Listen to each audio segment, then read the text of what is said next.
गाडी स्किट झाली. अरे बापरे, पल्स कमी होत आहे. ब्लड ग्रुप काय आहे? बी पॉझिटिव्ह. सिस्टर सिस्टर ब्लड काय झालं? डॉक्टर हॉस्पिटलमध्ये सगळं रक्त तर संपलंय. हे कसं शक्य आहे?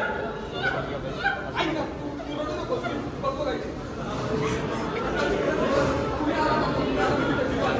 नाही नाही, मला खूप भीती वाटते.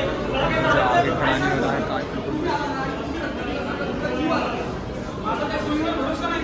मला रोज झाला तर अहो असं कसं होईल? डॉक्टर तिकडे नाही करू शकत मी रक्तदान. सर तुम्ही तरी या ना. तुला रक्त तिकडे नाही नाही रक्त अरे मला चक्कर बिक्कर आली मग अजिबात नाही नाही नाही अहो सर नाही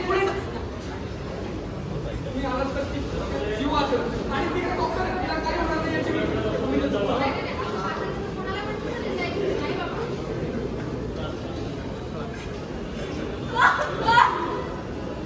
मंडळी, रक्त देताना आणि घेताना जेव्हा डॉक्टर आपल्याला सुई टोचवतात तेव्हा डॉक्टर योग्य ती सगळी काळजी घेतात.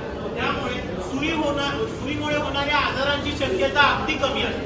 त्याचबरोबर रक्त दिल्यानंतर कमजोरी येणे, चक्कर येणे याची संभावना अगदी कमी असते. त्यामुळेच मंडळी रक्तदान आहे खूप जरुरी. त्याने येत नाही कमजोरी. रक्तदान आहे खूप जरुरी. त्याने येत नाही कमजोरी.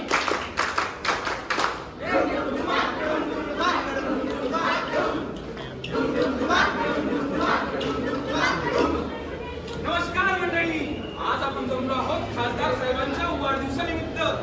त्यासाठी आपण आयोजित केले रक्तदान शिबिर. तर सर्वांनी रक्तदान करायचं बरं का? ए, चल, रक्तदान करायचं. काय रक्त मी नसतो चल ए तू पण चल रक्तदान करायला. डॉक्टर रक्त घ्या यांचं. अहो रक्तदान करायला आले, रक्त घ्या. अहो रक्तदान करण्यासाठी कोणाचं रक्त घेऊ शकत नाही आपण असं. का घेऊ शकत नाही? कारण की रक्तदान करण्यासाठी स्पेसिफिक क्रायटेरिया असतात. कसं काय criteria? क्रायटेरिया असतात म्हणतोय. त्यापैकी एक क्रायटेरिया म्हणजे तो म्हणजे की वजन. ज्या माणसाला रक्तदान करायचे असेल त्या माणसाचं वजन कमीत कमी 45 किलोग्रॅम असणं गरजेचं आहे. अजून काय काय क्रायटेरिया असतात? तर मंडळी, रक्तदान करण्यासाठी आपलं वय 18 ते 65 या वयोगटामध्ये बसलं पाहिजे. रक्तदान करण्यासाठी तुमचं हिमोग्लोबिन पुरुष असेल तर किमान 13 आणि स्त्री असेल तर किमान 12.5 असणे महत्त्वाचे आहे. त्याचबरोबर तुम्हाला एड्स किंवा हेपॅटायटिस बी सारखे गंभीर आजार असल्यास तुम्ही रक्त देण्यास पात्र नाही. मित्रांनो, जर तुम्ही एकदा रक्तदान केलं असेल आणि तुम्हाला पुन्हा करायचं असेल तर त्यासाठी किमान 3 महिन्याचा कालावधी असला पाहिजे. जर तुम्हाला कुठल्या प्रकारच्या गोळ्या सुरू असतील तर त्याची कल्पना डॉक्टरांना आधीच द्यावी. जर तुम्हाला रक्तदान करायचे असेल तर 24 तासांमध्ये मद्यपान किंवा धूम्रपान करणे टाळावे. आणि म्हणूनच ऐका ऐका हो ऐका सारे महत्त्व रक्तदानाचे. महत्त्व रक्तदानाचे का करावे कसे करावे ऐकू एक मनाने. ऐकू एक मनाने. आपलं रक्तदान हेच श्रेष्ठ दान.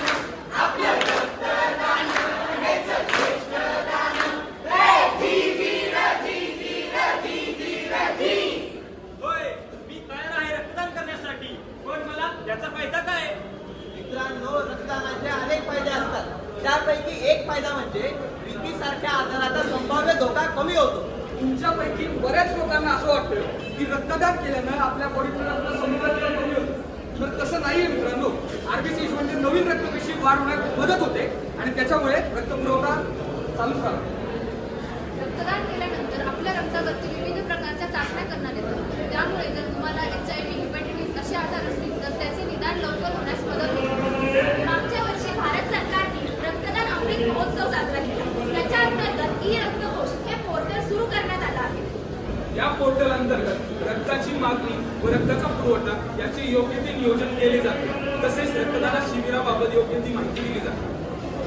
जर तुम्ही रक्तदान केले तर तुम्हाला डोनर कार्ड देण्यात येईल. आणि त्या कार्डच्या सहाय्याने जर पुढील 2 वर्षांमध्ये तुम्हाला कुठल्याही प्रकारे रक्ताची गरज भासली तर तुम्हाला ते सहजरित्या प्राप्त होऊ शकते. आणि म्हणूनच म्हणतो मंडळी, रक्तदान करूया, जीव वाचूया. रक्तदान करूया, जीव वाचूया.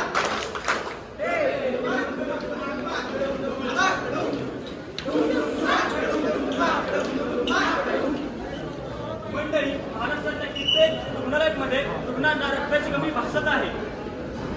मित्रांनो, WHO आकडेवारीनुसार जगामध्ये रक्ताची जेवढी मागणी आहे त्यापेक्षा 50% रक्तसाठा आज कमी पडतोय. त्यामुळे आज अनेक तरुणांनी पुढे येऊन रक्तदान करणं अत्यंत गरजेचं आहे. यावर्षी वर्ल्ड डोनर्स डे नुसार WHO ची संकल्पना आहे give blood, give hope, together let's save life. रक्त द्या, जगण्याची प्रेरणा द्या. आपण सगळे मिळून जीव वाचूयात, रक्तदान करूयात. आणि म्हणूनच म्हणतो मंडळी, माझ्या राजा तूर, माझ्या सर्जा तूर, कर रक्तदान, हेच श्रेष्ठ दान.